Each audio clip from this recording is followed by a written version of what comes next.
Cycling Productions welcomes you on this beautiful August day in the year 2000 for the 87th Grand Prix of Zurich. It has drawn a great field here on the shores of Lake Zurich, not least Eric Decker having his finest ever season as a pro, 3 wins in the Tour de France and a World Cup victory in Spain. Francesco Casagrande, the man who thought he was going to take out victory in the Giro d'Italia, and Andre Schmeel, always good in the late season classics. Schmeel, the defending World Cup holder. This is the man who's the current leader and has been all year. Eric Zabel, who started out with a win in Milan-San Remo and has never stopped winning since. His 4th green jersey in the Tour de France.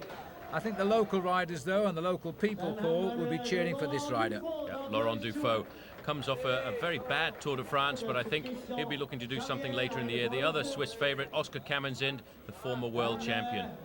This race, by the way, voted the best of the World Cup Series last year on the UCI list, and now it looks as though these riders here are going to make it yet another favourite for the day. Jan Ullrich, they're all here. It's amazing, really, because there are so many guys actually riding these one-day classics after the Tour de France field because of the proximity of the Olympic Games. This man will be a man to watch at the Olympic Games too. Oscar Freire, the current world champion from Spain. A surprise he was when he won the title, but he's been a very good world champion and looking forward to continuing that form. Lance Armstrong, the past 2 years now the winner of the Tour de France. US Postal taking a late decision to come to this event. Well, Armstrong actually was second in the Championship of Zurich back in 1992, a week after he turned professional. Having a little problem finding his name, putting his X down and stepping off. It's the winner from last year, Gregor Gerawadowski. He raced for the Cofidis team last year, now riding for the Française des Jeux. A bit of a surprise winner last year, which is rather strange for this race field because normally it's big winners who come from the big categories. Fingers in ears, one rider going the wrong way, but he's turned around the right way now. There's 28-man teams in the event. The big missing is Benesto and Kelme from Spain and the retiring Vitalicio Seguros team. They are going out this season, which is rather sad. Well, it's a strange race this because over the last few years, Phil, they've tried many different recipes to try and come up with a successful World Cup event. They did a few years ago start right the way in Basel before riding across country here to finish in Zurich. And today we're looking at a very interesting route that they've picked, 6 laps of a 40-kilometre circuit, and we'll take a quick look at that because the high spot is 700 metres in altitude. The 2 climbs there, you can see them, Forge and Pfannenziel, and the course is 6 times around this circuit, making a total of 248.4 kilometres. The 41-kilometre laps, by the way, culminating just under 3,500 metres of climbing. It's a tough one. This is the situation in the World Cup. Eric Zabel with a very big lead over Andre Schmeel. Roman Sveinsteins is in there in 3rd place, a vastly improving rider. Paolo Bettini on his best season as well is 4th. Fabio Baldato, despite the fact he doesn't get the wins like he used to, is still right up there. Further down the list, we've got big names like Casagrande, David Rebellin, Marcus Zuberg, Michael Bogert, again not having a great season. And right at the bottom there, the American rider, George Hincapie. Well, Hincapie getting his points in the early season classics in the Tour of Flanders and in Paris-Roubaix, where he put in a sterling performance. But you know, this is a very difficult course, Phil, because in the early part of the circuit, they're actually very much in an urban circuit, and there's a lot of traffic circles, and that causes the race to build up and break apart quite rapidly. The important thing, I think, here with 55 kilometres to go is we've got a breakaway with some of the big names of world cycling in it. Well, this, in all fairness, Paul, I think is the strongest breakaway of big names I've seen all year in any world race, because just about all of the top names are in the breakaway, including the current world champion. There he is, Oscar Freire, and Lance Armstrong, the Tour de France winner. And former world champion Oscar Kamenzin is in there. Ullrich, Laurent Dufaux, the local favourite. There's Armstrong, still looking very lean and mean, with Casagrande going through there for the Vinny Calderillo team. Interesting to see that Armstrong is still racing these one-day classics. He's trying to get himself ready for the Olympic Games, a title which he really believes he can get in the time trial. Tough call for all of the big riders this year, having ridden the Tour de France. Then they have to take a quick break and in between ride these World Cup races and then come good for the Olympics before going on to the World Road Race. This is Michael Zarabitia, who is trying to have a little dig for the Once team. Well, this man actually was looking at a fantastic future when he turned professional for Banesto. Had an awful lot of problems with his back. He had a discal hernia, had to have an operation. and he's slowly now coming back to the level that he was at before. But for a lot of these riders, the Spanish riders, Phil, they're thinking much more about the upcoming Tour of Spain. Well, this is one of those breakaways, I think, if you're a good bike rider, you'd love to be in it, but you look around at the quality of the cyclist around you, and it is a fabulous breakaway. Michele Bartoli, the new champion of Italy, here in this little group.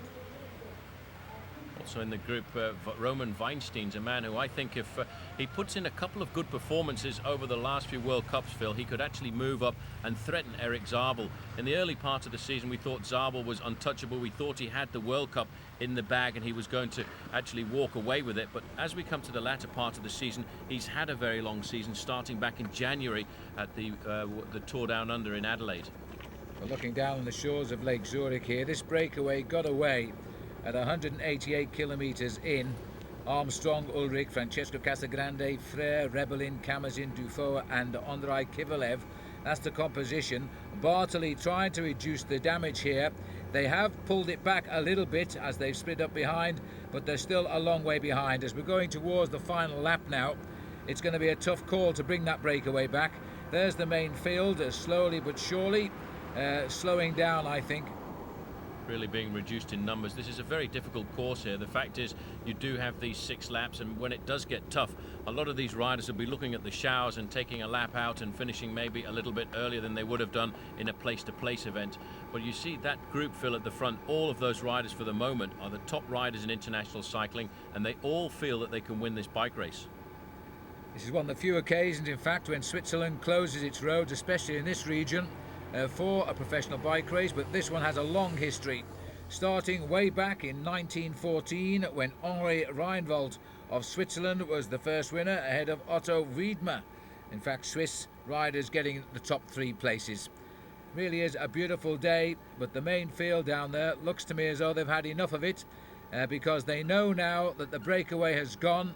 There's a chase group as well, and the main field are going to drop a long way behind here. It's a race that over the last few years has been very much dominated by the Italians. Italians taking the win 5 times out of the last 7 years. Johan Museo breaking into that record of theirs in 1995, and the surprise winner from Poland last year, Gregor Gierdowski of the French Cofidis team at the time. He's not in the breakaway today, but this really is an escape of the heads of states. Jan Ullrich at the moment sitting at the back, and Ullrich, a great one-day rider, Phil. I think he will have to try and win alone because there are some very fast finishes in this group, including Oscar Freire. Just under 30 miles to go, which means the riders now have been racing for the best part of 5 hours, and at average speed of just over 25 miles an hour, despite the 2 severe climbs. It's been a cracking pace by these riders, but it's producing the known names at the front. It's very unusual to see so many good riders get there. The odd one out really as far as reputation goes is probably Andrei Kivilev, and yet he's a rider who one day is going to make himself a big winner. I'm sure of that, maybe today. It's also a question of pride, I think, in this breakaway, because none of these riders actually want to sit on. They all want to contribute to the front because they are great leaders and heads of state and statesmen for the sport of international cycling. Davide Rebellin is a rider who in the past has been a great rider in one-day bike races, but today he's really up against the best. And maybe we could look at a win for Francesco Casagrande, because I think he's got the right preparation. He rode the Tour of Italy, he didn't ride the Tour de France, and he now is building up towards the Olympic Games in Sydney.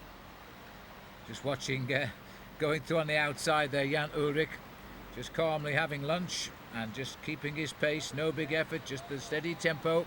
Armstrong having a little chat with probably Johan Brunel in the team car behind to get an assessment on the chase group led by Michele Bartoli. They know the sprint of Oscar Freire, the world champion. If he gets to the finish and can smell it, then they're going to have a job beating him. Laurent Dufault riding on home turf as well. He's made the decisive move. A lot of people will be cheering for him now. It's going to be a difficult one to call, though, because David Rebellin will certainly be looking for the victory here, and this is going to be one which, for the moment, Phil, I don't really want to put my money on, because they're all great winners. That's right. Because we use these circuits now, we no longer finish on the old rickety track at Oerlikon, which was the old concrete stadium there, which is a shame in many ways. Ulrich knows what it's like to score on there, and It's a dicey old bowl, but it's a much smoother road finish now. And these guys know that all of the action is right here. They've just got to assess now who is the strongest, and I'm sure there'll be a tentative on the final lap on the climbs. I feel certain somebody's going to try and split this group because it is rather too large at the moment, and there's some very good climbers in the group, and I have a feeling the attack may well come from Francesco Casagrande, but Ulrich has come off the Tour de France in excellent condition. He is, I think, looking for a big win in a World Cup, Phil. He's in great form right now, and I think he will try and get rid of one or two of these riders, including Oscar Freire. Well, don't forget, Oscar Freire hasn't won a World Cup, but he had third in Milan-San Remo this year, and he was fifth in San Sebastian not very long ago, so he also is ready for a win. Ulrich, though, looking very strong indeed, right on the bottom of those bars. A great bike rider, and I think he will go to the Tour of Spain this year as a major favourite, and I think the possibility is that he'll go straight off there and then on to the Olympic Games. The time check there looking like around about 4.5 minutes over the rest of the main field. Well, that should be enough. Jan Ulrich just taking a look over his shoulder, making sure there's nobody creeping up here. Oscar Freire has slowed down his work rate a little bit, and he's sitting around the back of the field. Well, Freire obviously getting word from the team car behind that Michele Bartoli was in a small group trying to come across, but I think he will find himself pretty shortly back in the main field as well. Oscar Freire, Phil, for me has been a major revelation this year. A surprise win last year in the World Championships, but he really has confirmed. And if he can get that injury put to rights, then he's going to be a pretty remarkable bike rider over the next few years. Just looking at the breakaway here, Casagrande and Laurent Dufaux and Kivilev must feel slightly odd here because they're the only ones who've never won an Olympic world title or a gold medal. And they're in this breakaway too. Well, Laurent Dufaux actually had a pretty good start to the season.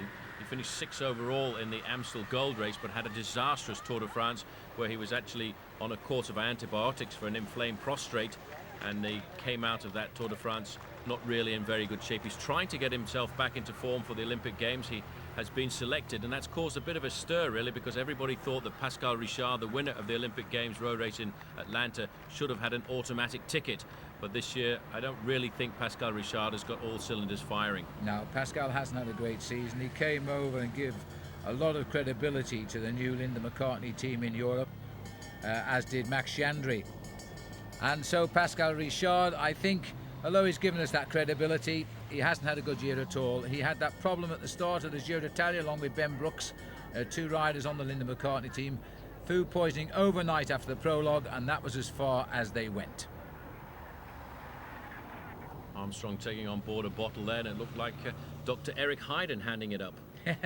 Eric Heiden, now fully fledged surgeon, giving a handout on the team. Never lost his enthusiasm for the sport of cycling, the great speed skater of Lake Placid in 1980, and then of course a sprint winner in the Tour of Italy as a pro bike rider. Little acceleration there coming from Armstrong, I think, just to see if everybody's paying attention.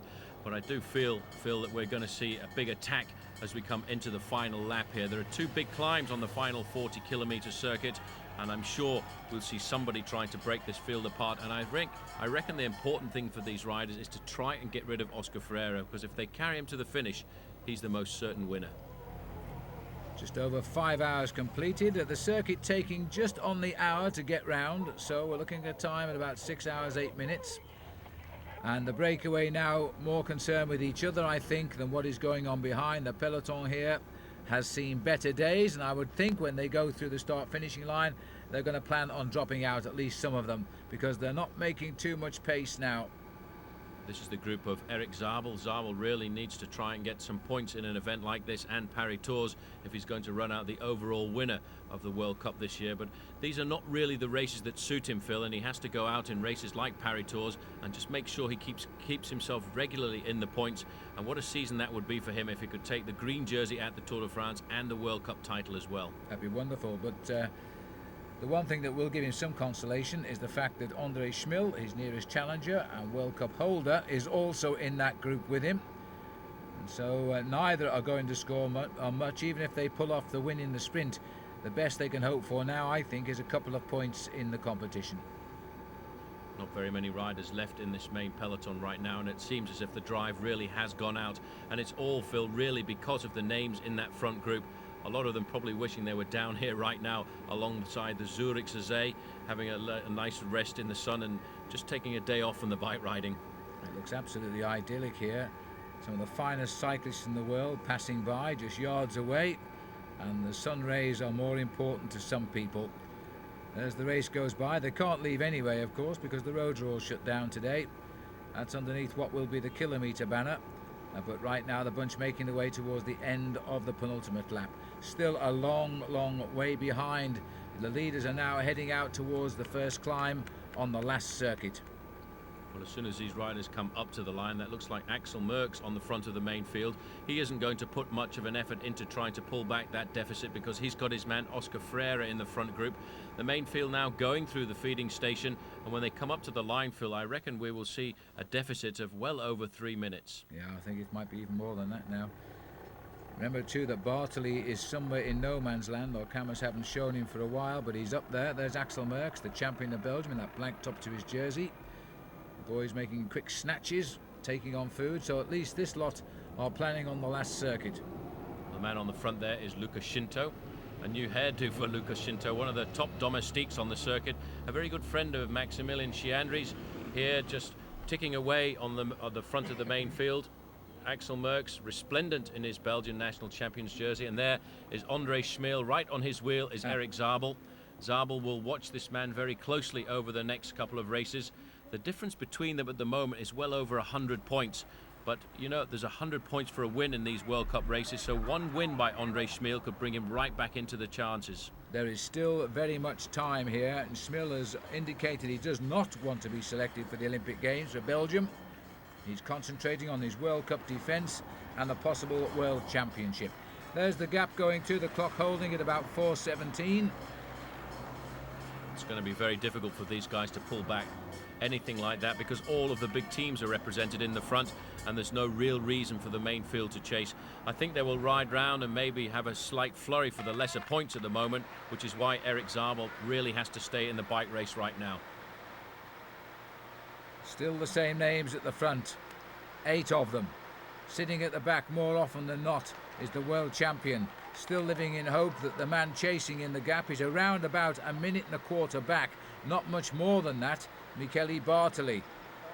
Well, that actually gives the advantage to the Mapei squad because Oscar Freire can sit back. He doesn't have to contribute now to the success of this breakaway. He can only hope that his teammate will come back. Team Telecom, though, have been pretty active in sending their team manager forward to have a word with Jan Ullrich. In the car today is Walter Godefroot. He'll be talking to Jan Ullrich and maybe trying to ascertain whether they should launch an attack. And I would think if I was team manager in the car now, I would try and keep the group together as much as possible and then launch the big attack on the final climb of the day, that climb up to the Fansteel. Still the same rider setting the pace, still Freire playing ticket collector here. Heading up towards the climb, the first climb of the Fourche, or the last climb, or last time we'll see this climb today. And it is absolutely beautiful. It's a sort of weather that will suit the Swiss riders. It's nice to see 2 of the Swiss boys getting into the breakaway here. The Italians can also expect some home support. Ullrich sitting through on the inside. He's going to be the rider I think they will fear. But I don't know. Ullrich, for me, isn't the type of rider to win in this sort of company unless he can get away on the climb itself. Well, I would put my big favourite down here as Francesco Casagrande because although he did ride a very good Giro d'Italia this year, holding the pink jersey almost from the midpoint to the penultimate day, he is also a very good tactician. He knows exactly how to go out on the attack and put the attack in at the right time. He will be thinking about the attack on that final climb of the day, Phil. He's the man I think we'll see coming to the front first, trying to blow the race apart. They realise they have to get rid of Oscar Freire, and Freire over the next 10 kilometres or so will just take advantage of the fact that Michele Bartoli is chasing in the group behind. But they want to be careful at moments like this because coming into the latter part of the race, when those gaps appear on these slight inclines, it's very difficult to pull back. A word of advice at the back here for David Rebellin. As the world champion and the ex-world champion cameras in, split the gap closed. Rebellin just rides back up there. Rider who has promised a lot, hasn't quite delivered the goods yet, David Rebellin, but he is a very good bike rider because of his consistency He rides very high in the world rankings. Well, he had a brilliant season in 1977 when he took out not only this race but also the San Sebastian Classic and went pretty close to taking out the World Cup with that very final late season burst.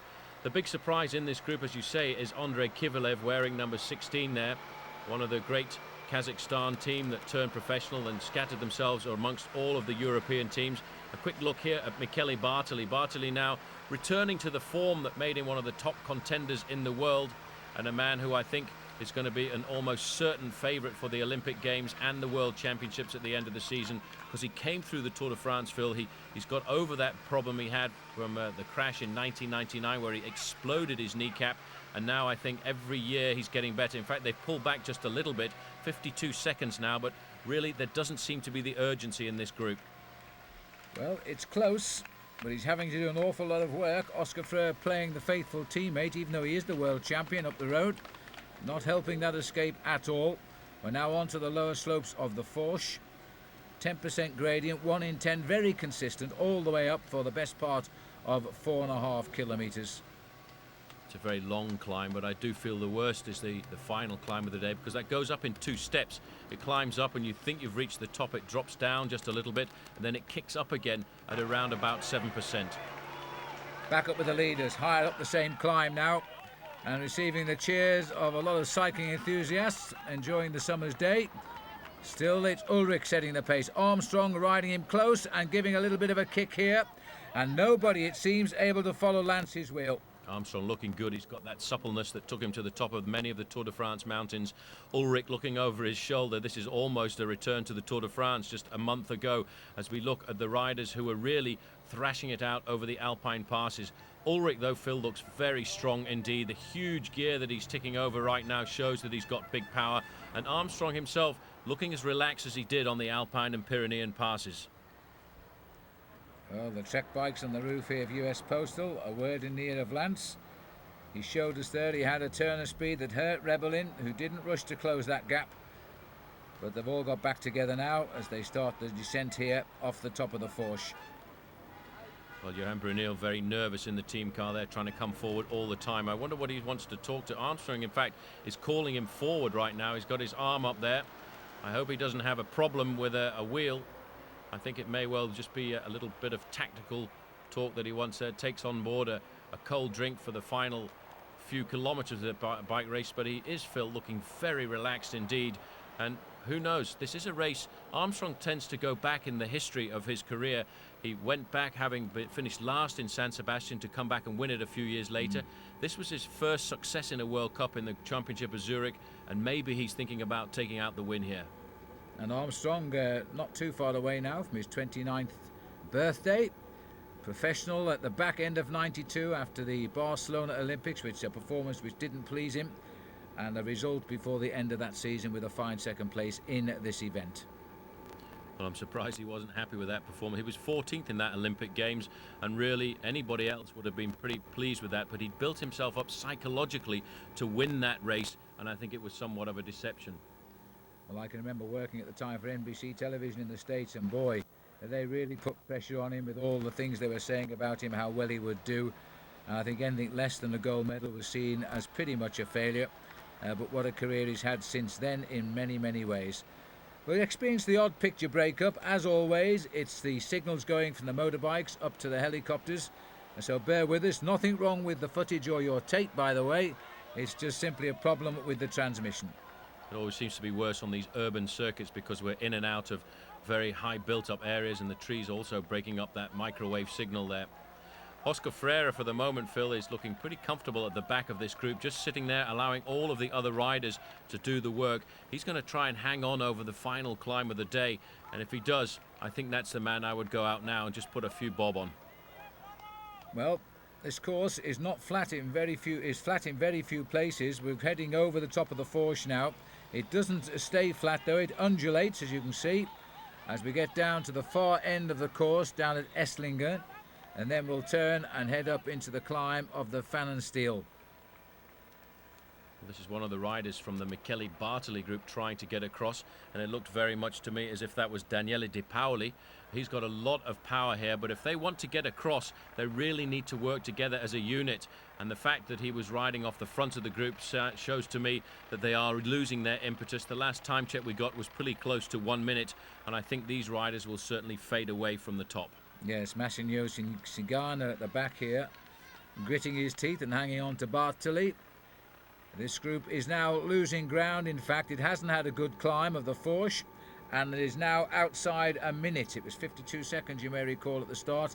Bartoli himself seems to now feel that the fish have gone, and he's not going to reel them in. It's a pity for him because his form is excellent right now. The other man in that group of 5 riders is Mikkel Zarbaitia. Looking up the long road there, you can see no sign at all of that leading group of riders. They're round the corner, but I'll tell you one thing, that is around about a kilometre distance. And on a slope like this, it's going to be very difficult for them to pull it back. Yeah, I reckon they've lost about 10 seconds on the climb to the leaders, and not in least due possibly to that surge by Armstrong just before the top of the Fourche. They've been tenacious. They are the only riders now within minutes of the leaders, but they've really got to make a huge effort. And I can't see, with this quality of breakaway, anybody coming back. Heading down to Zummerken now. Zummerken is a small town in the outskirts of Zurich. This race moving away from the Zurich Zazé over the 2 climbs and then finishing right in the very heart of Zurich. And you can see in the group now, Phil, that they've really picked up the pace, and they're trying to toughen it up before they come to the final climb of the day. Rebellin looking very concentrated indeed. And still at the back, Oscar Freire, Laurent Dufaux moving forward now. And this is the time when Oscar Freire has to pay attention, because if there is a gap on one of these slight inclines, it's going to be very difficult to pull back. Armstrong out of the saddle, still that very high cadence of his, keeping him nice and relaxed on his machine. He'll be thinking also of the point to attack. This is a very different circuit to the one where he finished second back in 1992, and that in fact finished out on the road. He was beaten by his own teammate Yaroslav Ekimov. They weren't teammates at the time, but now Ekimov rides alongside Armstrong, and I think was a great domestique for Armstrong during the Tour de France. Ekimov, one of the fastest men in the world at one time on the track, a brilliant bike rider, and still riding very well now. Yes, Lance and Slava seem to be pretty good friends and back in the fold as far as Lance is concerned.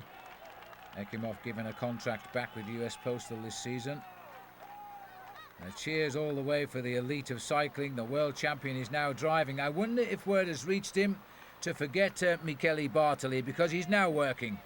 Well, all these riders now, Phil, as we've seen so often over the past couple of years, are in radio communication with the team management, and I think that indicates that the word must have come forward. He's looking over his shoulder, but I think the word has come forward from Patrick Lefevre in the team car to say, well, forget it, Michele Bartoli is not coming back right now. Play your own card. Yeah, I think you're right. Still, I think I might use that as an excuse for a while longer, because there's still the climbs to come. Armstrong, however, taking his pace at the back, having done his pace at the front, and it looks as though Oscar Freire is now taking part in the bike race here. We'll lose sight of them for a moment. You really would get some picture breakup if our motorbike camera tried to shoot from inside that tunnel. Once again, the time gap increasing, 1:05 back to the group there with Michele Bartoli. I think the race is over for the 5 chasers. Bartoli just missing out, and once you see that group, again, you'll see that there is no real impetus in them. They're trying to survive, and I think the only thing they can hope for now is to stay off the front of the main pack, which at the last time check was pretty close to 4.5 minutes in arrears.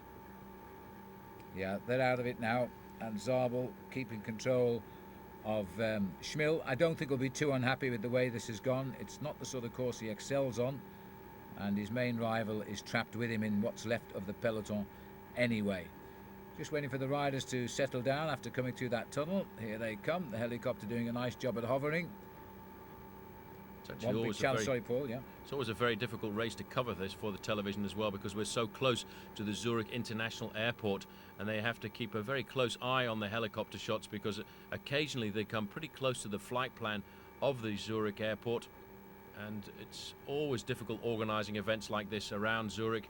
And the fact, as you mentioned earlier, this is probably one of the only races in the year where they actually close down the roads in Switzerland for a bike race. The only other time they do it is when the Tour de France makes an incursion into this country.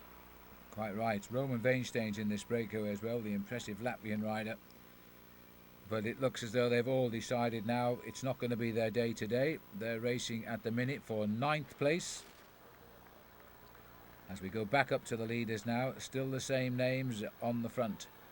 Remarkable list of names as well. Any one of these riders would be top 10 contenders at the Tour de France. And in fact, Ulrich and Armstrong already victors at that great event. Indeed, Ulrich though having only won one race this year, although he's been threatening, and not least of course his second overall in the Tour de France, in which his reputation goes before him. Oscar Freire, 6 wins as world champion this year, and it's not over yet, I don't think.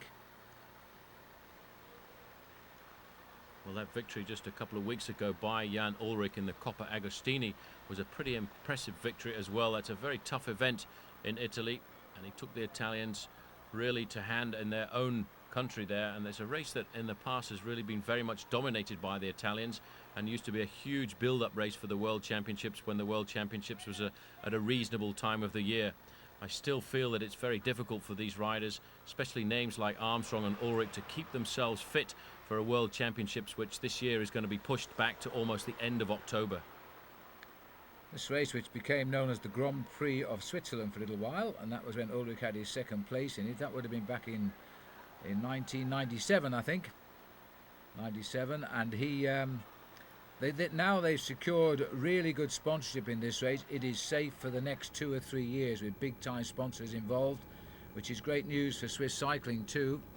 And they're noted for the high standard of organisation because, as you know, Switzerland is a very well organised country, and all of the riders like racing here, and certainly today they've put themselves all in the breakaway. I suppose you could say it's organised like clockwork. Indeed you could, Paul, yes. But these guys now, they're not thinking about clocks, although maybe the man who runs out the winner here will be looking to buy himself a nice clock at the duty-free shop at the airport, because Zurich, Switzerland, not a part of the European community. This is still a place where you can buy duty-free goods, and it certainly would be the place if you want to pick up a nice Rolex watch, and it seems to be a very popular item with a lot of these bike riders. Armstrong thinking now about the final climb of the day. You see 1 or 2 riders, Phil, now starting to throw off their bottles. That's much more psychological than anything else, as they try to lighten the load before the final climb of the day, because I'm certain now we're going to see somebody try and split this group. 8 riders going to the finish is almost unheard of in a race of this caliber. A little chat here for Dufault. Dufault, quick word and back on, because we're not far from starting this climb, I don't think. Lovely blue skies, been a glorious day. 188 kilometres was the decisive point when the big boys put the hammer down. Bartoli must have been having tea because he missed it. He's tried to make amends, but he's not going to get up now. The race for Michele Bartoli is all over, but you can see the heat has actually been pretty difficult. 2 guys at the back here actually shaking their legs. A little bit of cramp maybe coming into the thighs of Jan Ullrich. He's been using a huge gear throughout the afternoon. Looking over his shoulder there, getting down into that time trial position. A position which earned him a world time trial title last year. And certainly he, along with Lance Armstrong, have got to be super favourites for the Olympic Games individual time trial in Sydney in around about 6 weeks' time. When you see guys right at the back flexing the muscles like this, to me it's usually the prelude to an attack. 1:44 they've gone out to now, so forget Michele Bartoli and Weinsteins and the rest. They're out of it.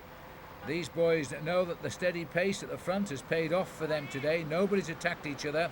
They've just kept the tempo. Andrei Kovalev in the best move of his career so far. Never won a race yet as a pro. 3rd season. He went to turn pro for Festina when he won the Commonwealth Bank Cycle Classic in Australia. His last race as an amateur when he rode for his country, Kazakhstan. Pretty remarkable group this as well. It's very international, not dominated by any nation at all. 2 Italians in the group, 2 Swiss, an American, a rider from Kazakhstan, a German, and 1 Spaniard. So it just reflects the depth of the world of international cycling these days. It used to be looking at a situation like this where you'd have 7 Italians in a break of 9, but right now the sport really has leveled out, I think, and we're seeing a lot wider challenge coming from countries like Spain. In the past, the Spanish teams really never rivaled in the one-day races, and now they've got a man like Oscar Freire, who it won't be too long, Phil, I don't think, before he gets himself a World Cup win. I think you're right. It wouldn't be Zurich, would it, without seeing the old trams chuntering down the side of the road. It's a beautiful city. Even though it is a city, it seems to be so uncrowded and uncomplicated. Here's Bartoli. Looks as though somebody spilled the pots of paint over his shorts, and there's good reason for that, of course, as he continues now knowing that he's racing for 9th place today. Well, it's all important for him psychologically. He's in great form after the Tour de France. I was very impressed with the way he handled many of those mountain passes, and I think next year he will go to the Tour de France with a slightly different preparation, with the hope of getting himself onto the top 3 in the finish in Paris. Mikel Zarbaitia, former top star from the Banesto team in Spain, a man that many people thought would be a great contender at the Tour de France if he hadn't had that serious problem with his back. But this group, you can see, Phil, they're not getting their backs into it right now. They're really a group of survivors. They just want to stay off the front of the main field. They've ridden hard. They tried to get themselves up to that leading group of 8, but they know now that they've failed. Their only hope now is to stay away from the field. I don't think that'll be a problem, frankly. And Bartoli, though, is having a very solid season of redemption after last year and his accident in the Tour of Germany.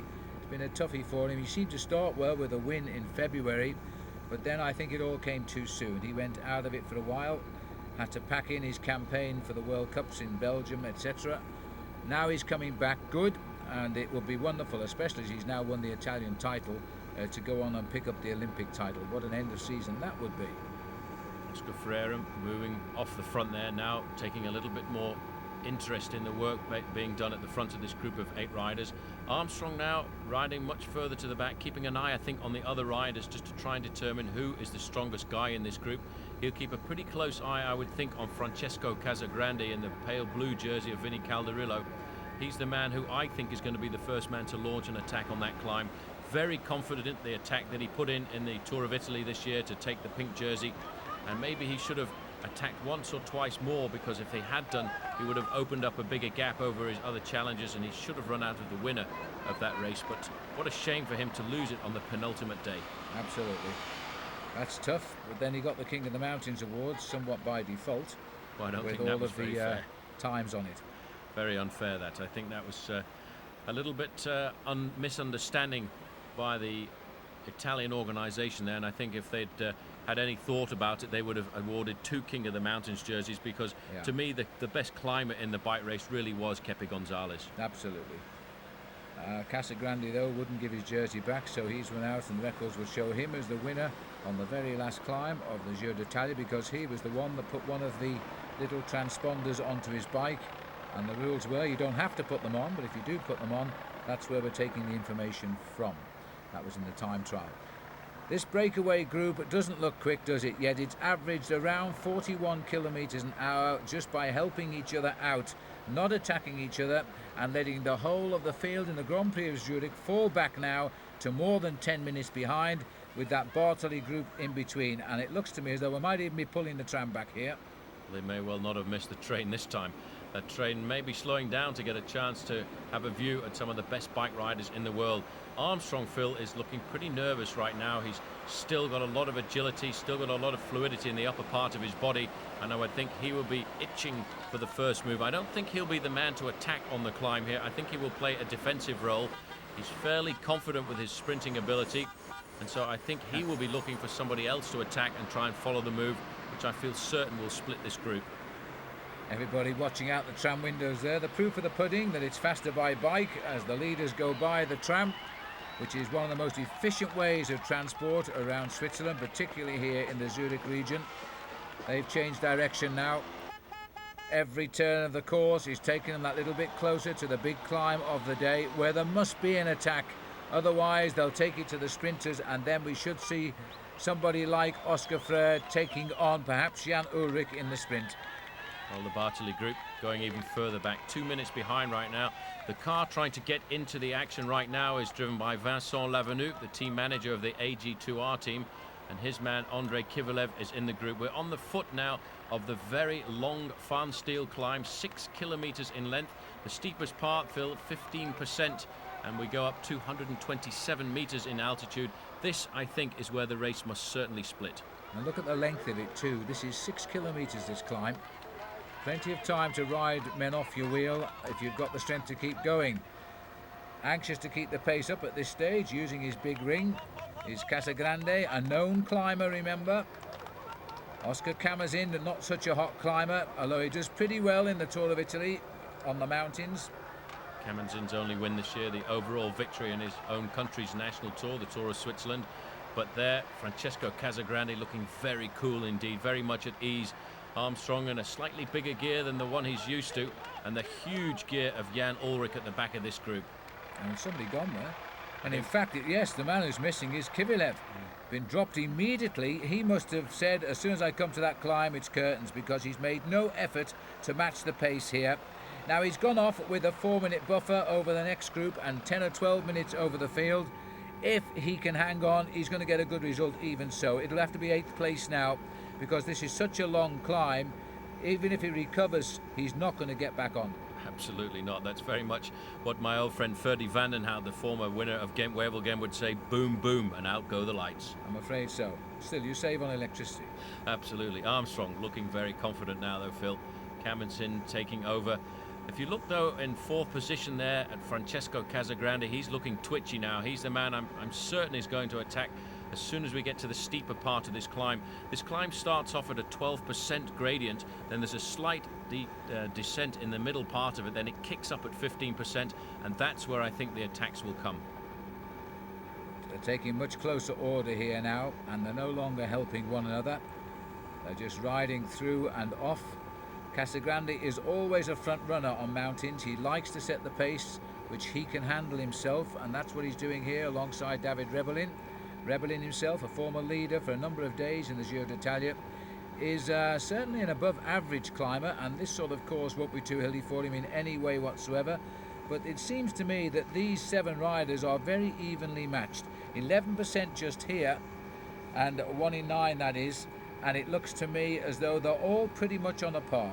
Well, that's after 220 kilometers of racing, and that's pretty much 5.5 hours in the saddle. The car's all going by Andrei Kivilev right now. He's just hoping to survive, but there's still around about 4 kilometers of climbing to go to the finish. And talking about climbers in this group, the man in the red jersey there, Phil, Laurent Dufaux, not a great one-day bike rider, but certainly a man who rides well in the overall standings of the major 3-week tours. He too will be very much at home on this slope. Ullrich and Casagrande, the masters of the big gears, churning their top chain wheels, while the world champion Frere has dropped down onto the inside ring along with Laurent Dufaux, and I'm quite sure Lance Armstrong. But just look at the gears that Casagrande rides, and then another shot here at the gears that Ullrich rides. Ullrich's a big, strong boy. Comes off the Tour de France, finishing 2nd overall, but in great shape. And I think that bodes well for his end of the season. He'll go to the Tour of Spain and then go on to Sydney for the Olympic Games. And he's going to be a very difficult man to beat. Armstrong not riding the Tour of Spain this year, and I think that is an error, because I think he needs, with the season that he's had, to go forward and at least have 10 or 12 days hard competition on the run. Well, the sun is getting right overhead of the riders now, heading up towards late afternoon here in Switzerland. 21 kilometers from the finish. Casagrande's always the man at the front, very happy to set the tempo, feeling very confident that he's got the makings of this breakaway group here right now. Camazin taking a lot more turns at the back here. I think he's starting to suffer quite a bit. Otherwise, he's waiting to try and get to the steepest part of the climb and then launch the attack. But I do feel that the attack has to come from Casagrande, who is looking pretty good right now. He looks like the strongest and most relaxed bike rider in the group, and a fast acceleration may well catch out Jan Ullrich, because he is using a monster gear right now. Well, Ullrich looks very cool, I have to say too. So too does Laurent Dufaux, who's looking as though he's going with every move here, looking quite cool. His image somewhat tarnished since his involvement in the Festina affair a couple of years ago, but he's working hard to replace that, and he certainly had a poor season thus far with his problem with his prostrate of all things, which is rather a young age to get that. It would more suit somebody like Paul Sherwen or Phil Liggett, I would think. Well, in the background there, the Zurich Zee. Just at the top end of the Zurich Zee is the city of Zurich, where these riders will be charging down to in around about half an hour's time. Just over 20 kilometers of racing. This is the flattest part of this hill now, Phil, and it will now start to kick up a final time, and they'll come to the 15% gradient, as it's still Francesco Casagrande there on the front for Vinny Calderillo, looking very comfortable. Not a problem at all for him. Armstrong is now being a little bit more attentive, moving up into second place. And Laurent Dufaux, although he looked fairly comfortable now, is putting his head down, looking at his gears. I think he's been put into difficulty by the pressure being put on at the front. Well, poor Andrei Kivilev now tailed off as the road has gone right and left and continued to climb. These roads here on this course by tradition are narrow, and also beautiful roads, by the way, if you're ever cycling in Switzerland when they are open to motor cars, because believe me, you won't see too many, because this is a beautiful area, largely unpopulated, and a cycling paradise. Not a difficult course around this area, at least, to close down. Strange to see Casagrande just setting the tempo on the front like that, because really with a group of riders like this, he needs to just ease off slightly and then try and surprise them with an acceleration. What he's trying to do right now is actually ride them off his wheel, and you don't do that with men like Jan Ullrich and Lance Armstrong. The way to get rid of them is to actually accelerate. Well, Casagrande, the former world champion, and the current world champion Oscar Freire, both looking a little overweight really from the rear view, but that's a little unkind. It takes a couple of years to slim down to somebody like Lance Armstrong. He's heading up to his 29th birthday next month. Ullrich now taking up the pace, making at the front. He doesn't want it to slow down at all. You can see the smaller gear being used here by Laurent Dufaux. I think he's riding much more on pride now than anything else. Suffering, racing in his home country's World Cup event. The expression on the face completely different to that of Ullrich. Ullrich pulling his zip down a little bit. It's very hot out here, 25 degrees Celsius at the moment. That's pretty close to 85 degrees Fahrenheit. And it's never very long, Phil, before Francesco Casagrande comes to the front. Very strange style. He sits quite upright there, the position of a climber, completely different to the position here of Oscar Freire, the man who is the fastest sprinter in this group. Armstrong, late decision to ride, it's paid off for him. He's made the decisive move. He's still working very hard as they sort of continue their journey over the top of the Pfannenstiel, but he continues to climb. It's a very difficult stretch of road, continues to sort of rise and fall. There's an attack there. Casagrande is attacked.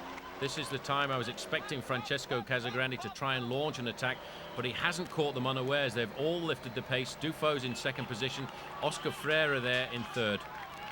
Didn't seem a great place to go for me. He's had better chances to go than that. He's got Rebellin in a bit of trouble at the back. I don't know whether he knows it at this stage.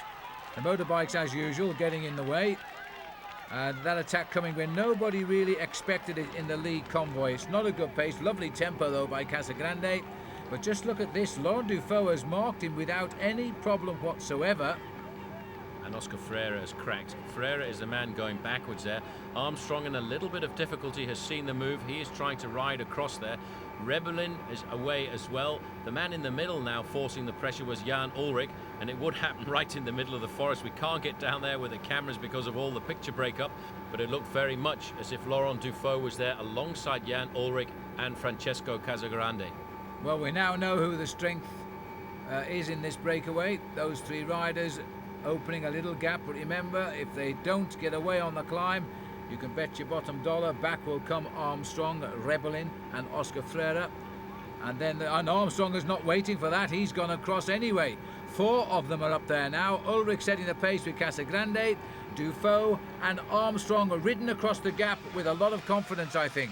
Big pressure on for this man, Oscar Freire. He can see the riders up the road, but they know he's a good sprinter, and this is the man they really wanted to get rid of. On his wheel there is Oscar Kamenzin wearing number 71. Hope for Switzerland, but they've also got hope in the front in the form of Laurent Dufaux. I don't think he's going to get too much help here as we look now at the leading group. These are the three strong men. Armstrong was actually caught out, and Rebellin has come back as well now, so 5 riders at the front. Well, I'm amazed. Unfortunately, because of the cameras being down in the trees there, we didn't see how Rebellin did that. But the last time we saw him, he seemed to be in trouble with the Casagrande attack. Anyway, he's gone round the world champion and the former world champion and come up to the leaders. 5 great climbers here, on a climb like this anyway.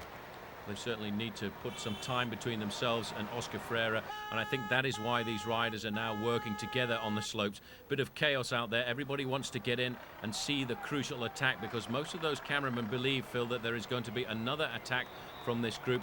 But these guys are so well matched right now. We're talking a real heads of states. 2 winners of the Tour de France, a man who led the Giro d'Italia this year for almost 12 days, and the power of Jan Ullrich. He wants to blow everybody away. Oh, absolutely frightening. I know that Armstrong rates this man as the finest rider. I don't think anybody could disagree with that. If he's got his legs, he is the best rider in the world on form. There's no question. And little Laurent Dufaux is going to take a lot of confidence from the fact that it looks as though Rebellin's going as I speak, but Dufaux is going to take confidence in the fact he's Swiss. Now, Rebellin did a great ride to get up there. Now he's having to do a great ride to stay there. Well, Ullrich has actually put the hammer down again. He's opening up a gap now. He's going through those motorbikes, and they are causing chaos in this bike race. This is actually falsifying the race right now. Ullrich is the man trying to open up the gap. Trying to chase him down is Francesco Casagrande. Armstrong has been dropped as well. Dufaux there is in 3rd place, right on the wheel of Casagrande. Now Armstrong and Rebellin are together. They've only got around about 1 kilometre to go to the summit, and this man has flown. Well, you know, the motorbikes should be shot for that, because they just got in the way of everything there. They should expect attacks to accelerate and not just stay in amongst the riders for the shot of the day. Armstrong was also blocked there. You may have seen he went up behind the motorbike that wasn't going anywhere, and he had to brake and pull round it, and the gap was open. Over the top now, Jan Ullrich, the brilliant Ullrich, being chased back by these two, Casagrande and Dufaux. Ullrich is caught again, so now it's between 3 on the rundown. Well, if they have only got an advantage at the moment of around about 15 seconds over Armstrong and Rebellin, they need to work together, because otherwise Armstrong will come back. I don't think Laurent Dufaux is too happy to work in this group right now. He realises that the 2 strong men are Jan Ullrich and Francesco Casagrande. You see his turns a little bit weaker than that of the other 2. He will allow them now to do the pacemaking. This is the 2nd group on the road. This is the 3rd group on the road. This is Oscar Freire and Kamanzind. And behind these 2, we'll find somewhere languishing in the middle of Kivalev. It looks as though Kamanzind's glad the climb is over. Now Freire fancies his chances still if he can get himself back into time trial mode. There's a little pan back. There's the 2 chasers. Ahead of him is Armstrong, and in front of that is the leading trio of Dufaux, Casagrande, Ullrich. Dufaux, by the way, 8 times he's ridden the Tour de France. Gave up this year on the 13th stage. Unlucky for some. He's twice finished 4th. He's much more noted as a stage rider than a single day rider, and he's got himself some hot company now. Well, he's actually come to the front, but I think the strongest man in this group right now really is Jan Ullrich in the pink and white jersey of Team Telecom. The man that he's going to have to try and outwit at the end is going to be Francesco Casagrande, and Laurent Dufaux along here for the ride. Dufaux was very attentive on the climb. He was on the right wheels at the right time when that acceleration came, and the gap now back to Armstrong Phil is starting to open. I make that around about 15 seconds. Casagrande had a little bit of a rest day since the 2nd place in the Giro. He's got 20 seconds lead over the chasing 2. He's just won a couple of criteriums since he finished 2nd in the Giro d'Italia. Now he's trying to bring his form back up for the Olympics, and it looks as though he might have judged it to perfection. It's going to be quite difficult for Armstrong to get back on here, because this is not really a descent. It's a gradual decline as we come off the top of that mountain. If it had been a tough technical descent, I think Armstrong would have got back quite quickly, because he's very good on the downhill parts of these courses. Much better, in fact, than Jan Ullrich, who always seems a little bit precarious on his machine when he finds himself faced with a very technical descent. These are the 2 chasers. Lance Armstrong getting himself back onto form for his important rendezvous in Australia, a country he's never raced in. As they continue running away now from the climb, heading down towards the side of the Zurichsee, Lake Zurich. It's just down over the horizon, and the leading group on that last climb split asunder by 3 strong men. That gap looks as if it's extended further than the 20 seconds, and 20 seconds further behind those 2 riders are Oscar Freire and Davide Rebellin. Motorbike wants to get through again as Casagrande leads through Dufault, who's beginning to get a little feeling of goose flesh, I would think, because he's right in at the kill here in his own country in a race which every Swiss rider wants to win. Ulrich looking very calm. I think he feels as if he's got the makings of this group. He's an incredible bike rider, and all of the other bike riders on the international circuit rate him as the most talented bike rider on the circuit right now. Comes from the former East German cycling school that was based in Berlin, but actually was born in Roscoff and moved to the former East German capital to be part of that great school of cycling where he made great friends with Erik Zabel. Two different kinds of bike riders though, because Ulrich certainly is an incredible talent, but has a problem in keeping his form, and I think the fact that he's come off the Tour de France in second position will set him up for a good end of season. So the second in the Tour de France, the second in the Giro d'Italia, and the Swiss rider at the back here, Dufault, who must know that the Swiss have never won this race since 1981. Breur, who was also a very good cyclo-cross rider, he was the winner then, and no Swiss riders even broken into the top three since Tony Rominger back in 1988, so at least that's going to happen now. Rebellin didn't look too good there. He was coming forward to try and help Armstrong a bit, but these three riders spread across the road right now. If they start to play around tactically, this is the time when I think Armstrong may well reintegrate the front group. But Ulrich, Phil, look at that, he's very confident. Right on the front is Francesco Casagrande, currently ranked #1 in the world. #2 in the world is Jan Ulrich, and Ulrich looks the most powerful rider in this group. Well, let's hope at 79 Dufault doesn't get a complex here, but he's certainly working hard now. This rider has given it everything to be in at the move, probably making an effort on the climb there he would not have made in any other country but his own. Casagrande, though, is determined to get a result today, and he's got to be the big danger, but you can't ever write off Jan Ulrich, who I think will rely on a sprint. I don't think now he'll try and attack. Well, in his amateur days, we saw him race in '93 and '94 in the Commonwealth Bank Cycle Classic in Australia, and I tell you what, he won an awful lot of sprints. Nowadays, he's much more interested in working for Erik Zabel when it comes to the big sprints in races like the Tour de France, but he has got a very fast finish. The big problem, though, Phil, is it's a three-man finish, and that's always very difficult at the end of a 240-kilometre race, because it's a difficult race to set up. You don't have a teammate to lead you out.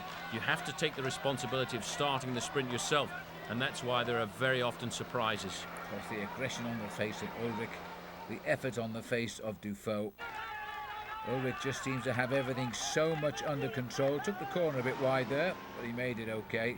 Back at the front now, the big gear here. That looks like a 55 chain wheel that's being turned there by Casagrande. It's huge.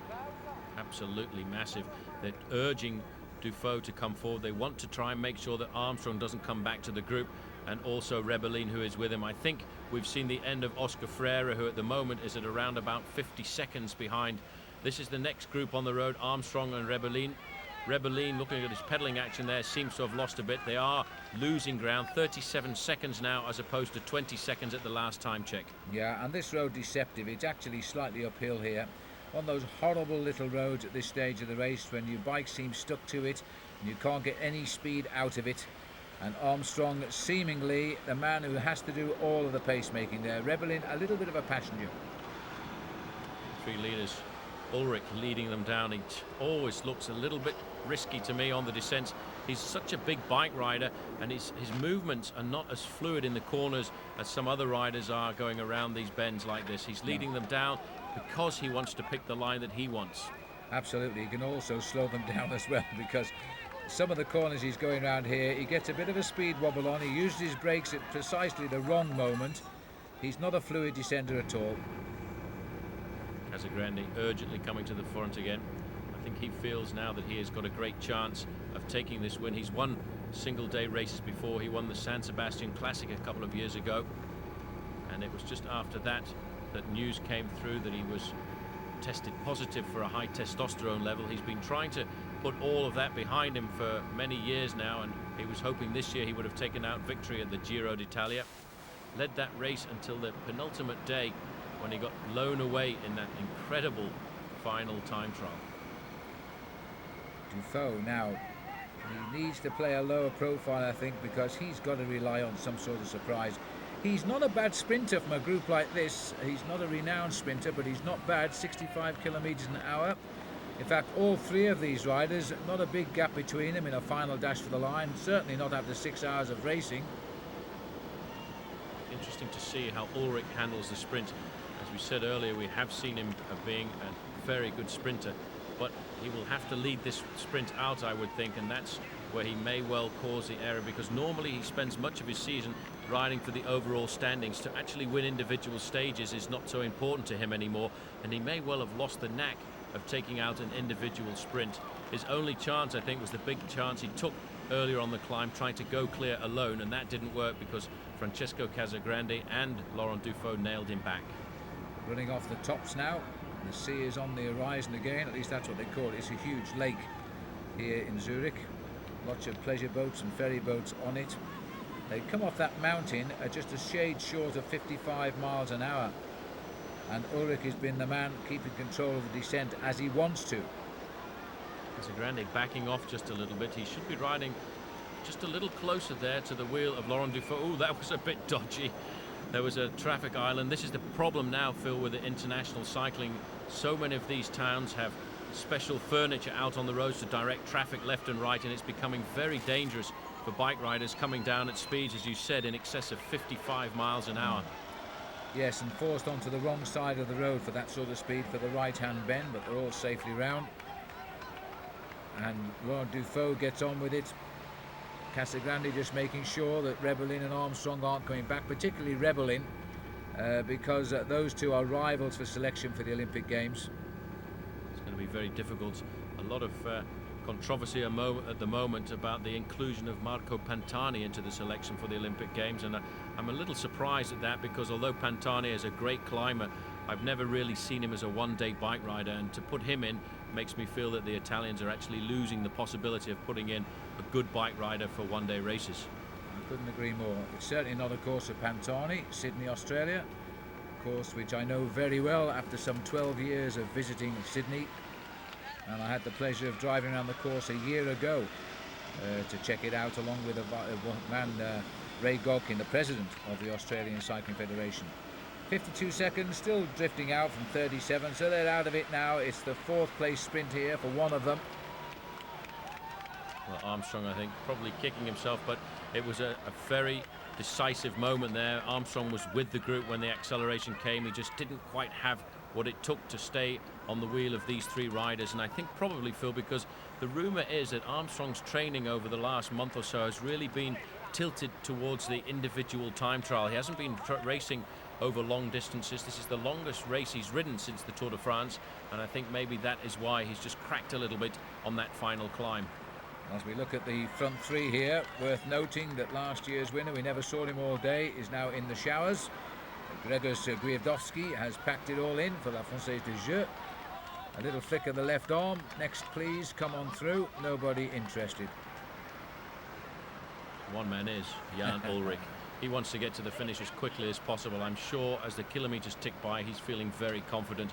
He's the most powerful rider in this group. You can see the completely different pedalling action of Laurent Dufaux here as we go inside 7 kilometres to the finish line. Dufaux's using a much smaller gear than the other riders in the group, bouncing around on the saddle quite a lot. And it really should be a certainty here for Jan Ulrich. He's the biggest, strongest bike rider in the group. It's a flat, fast finish. And if he picks it up at the right time, I don't really see anybody coming by him. Now, and whoever wins this can say they've beaten the best today, because the best had a shot at winning it. They weren't hiding in the peloton, they were in the breakaway. And they've ridden them all off on the last climb.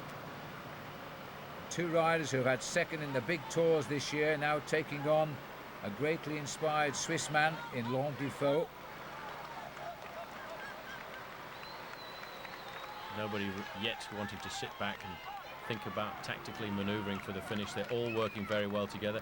They're still a little bit worried about the possibility of a return by Rebellin and Armstrong, but they don't need to be, because Those two riders now are almost a minute behind, and then a long way further back is the other two riders, Oscar Camenzin, the former world champion, and the current world champion, Oscar Freire.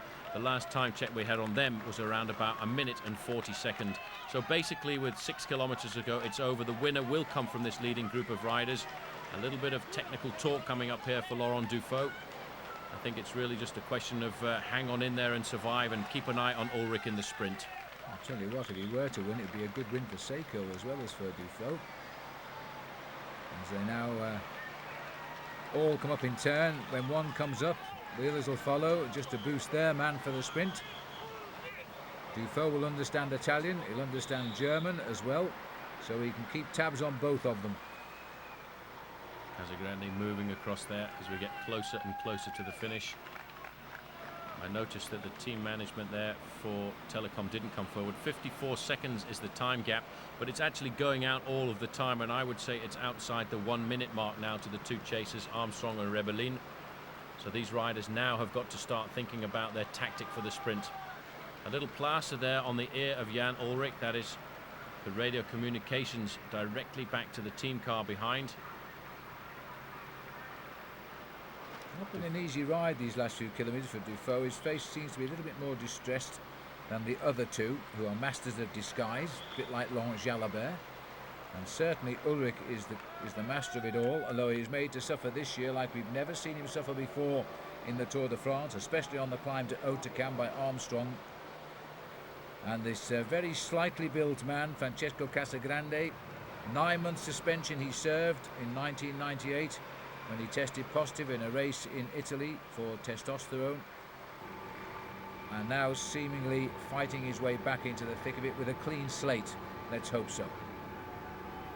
Dufaux, despite the fact that he's looking under pressure all the time, he's never once gone to the back of this group to sit on. They're all still working very much together in this group to keep their advantage over the Armstrong-Rebellin group. They realise that the race will be decided amongst the three of them, and I think they don't want to sit at the back and shirk the moves just for the moment. I think they've decided that a late attack is not going to work, and it will go down to a three-man sprint. Hovering out over the lake, our helicopter, and the pictures coming from that are right here. These three riders now will run down the lake all the way to the finish. Dufaux still driving on. Even a third place for him today will be a good result, because that'll be the best Swiss result in this race on home soil for 12 years. I think he's got a pretty good crack at taking out Casagrande. Casagrande, I would say, is the weakest sprinter of this group.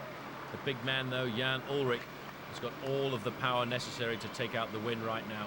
He wants to get to the finish, keeping the big gears turning over, still encouraging the other riders in the group to come forward and work with him, as each pedal stroke brings him just that little bit closer to the finish.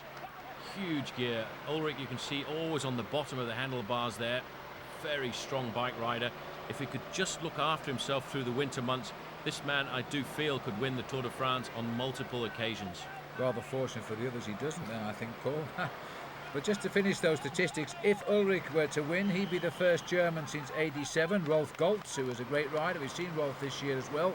He's looking pretty fit. And, well, the Italians win this almost every year. They missed out last year, but they've had a whole fleet of wins. Bartoli, Rebellin, Ferragato, Bortolami and Fondriest, all recent winners of this race. Certainly it's been a very good race for the Italians over the last 10 years or so.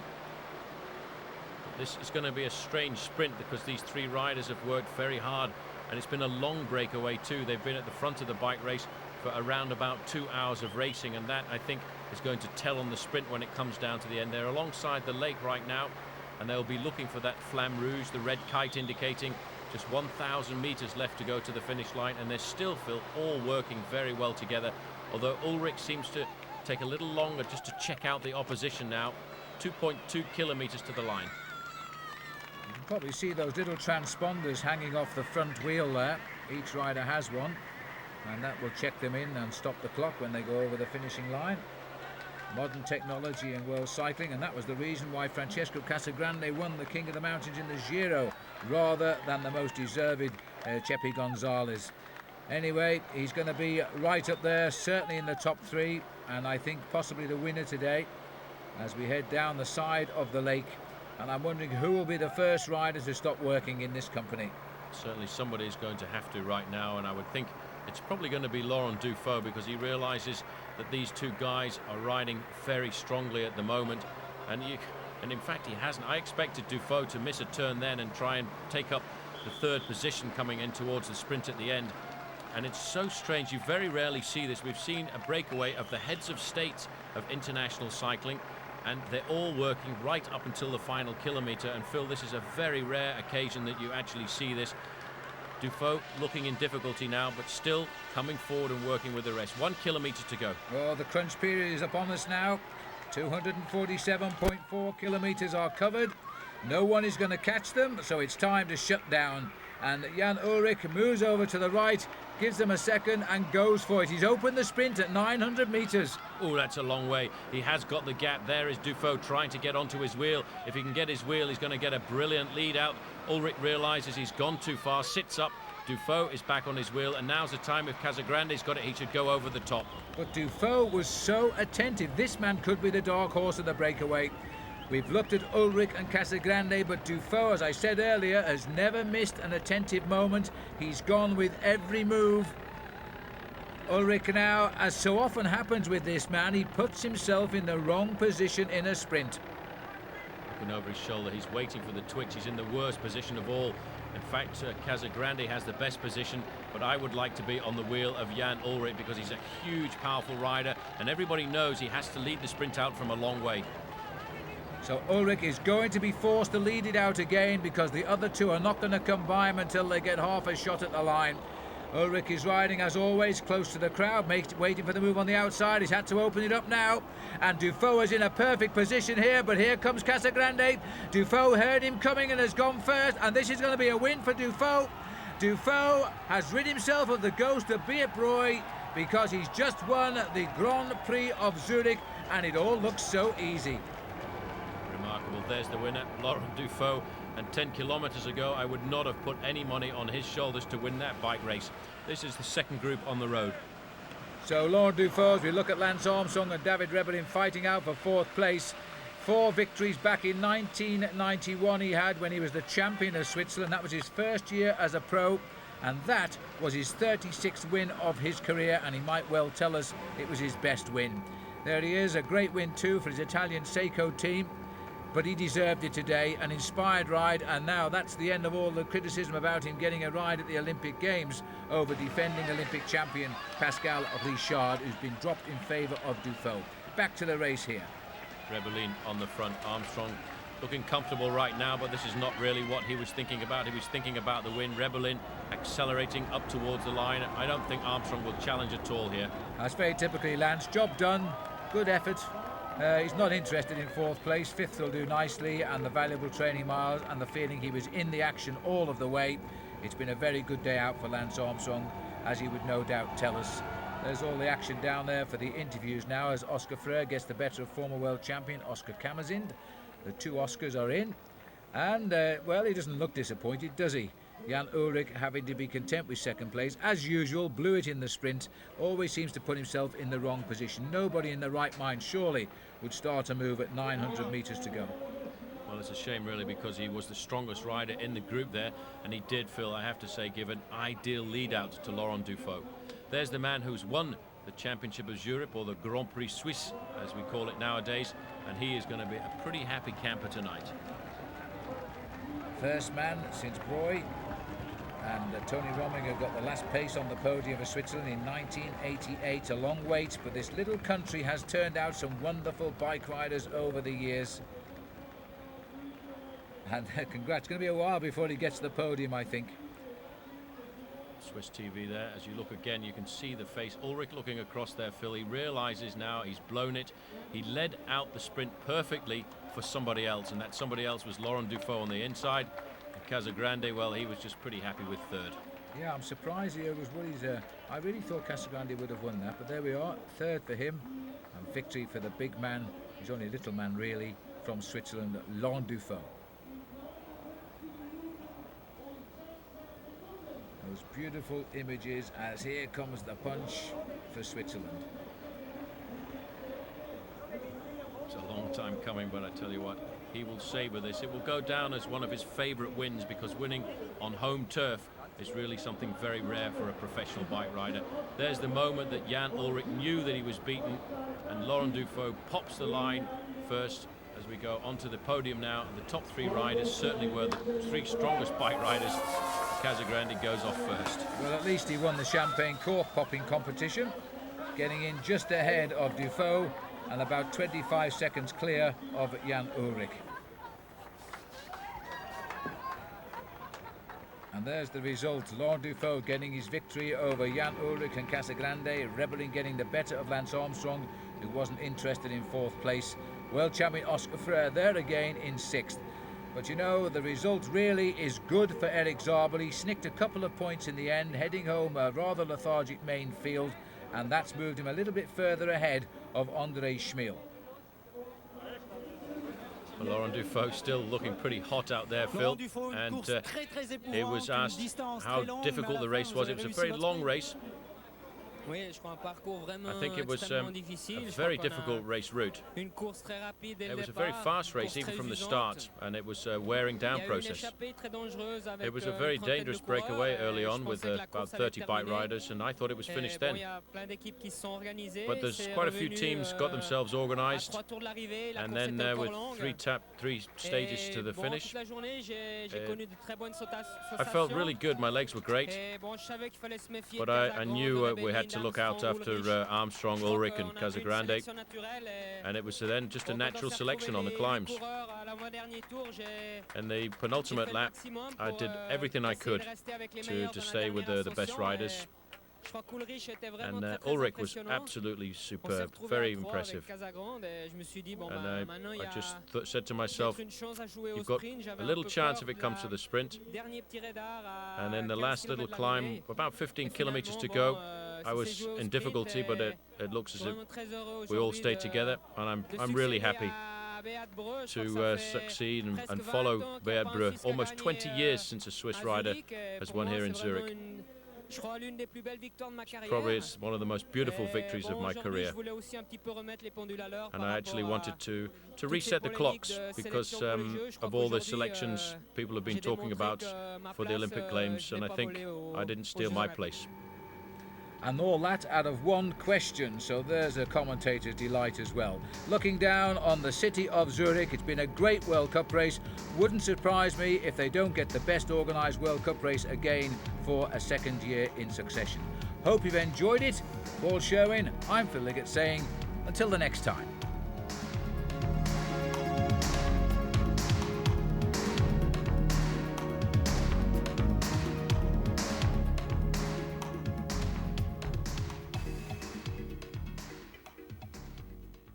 Well, I hope you enjoyed yet another cycling video from World Cycling Productions as much as we've enjoyed bringing it to you. Now, what many of you probably don't know is that I'm also the international editor of Cycle Sport, a fully international magazine which brings you all of the up-to-date news in the cycling world. It brings you profiles and reports of the top bike races and also stories of the men that make the news. And it keeps you up to date too with the technical innovations in our sport. I think we produced the magazine using some of the world's best writers. I know we certainly have one of the world's best photographers in Graham Watson. If you love cycling, you should see this book, and here's how you go about getting a subscription. Subscribe to Cycle Sport and we'll send you a free WCP video. Just call the number listed or visit our website cyclesportmag.com for a complete listing of the free videos available and for other special offers too. Don't miss this chance. I'm sure you'll love the magazine, and I look forward to visiting you each month through my column. Colnago is one of the perennial favourites of riders on the pro peloton. Why? Because Colnago bikes win races. Over history, Colnago bikes have been ridden to victory in the Giro d'Italia, in the Tour of Flanders, and a record-breaking 5 times in Paris-Roubaix. In fact, they've won the last 5 out of 6 editions of this great event. Now that's one amazing bike. World Cycling Productions is the exclusive catalogue distributor of Colnago frames in America. To see more about these magnificent frames, simply call the numbers on the screen for a World Cycling Productions catalogue or visit our website at www.worldcycling.com.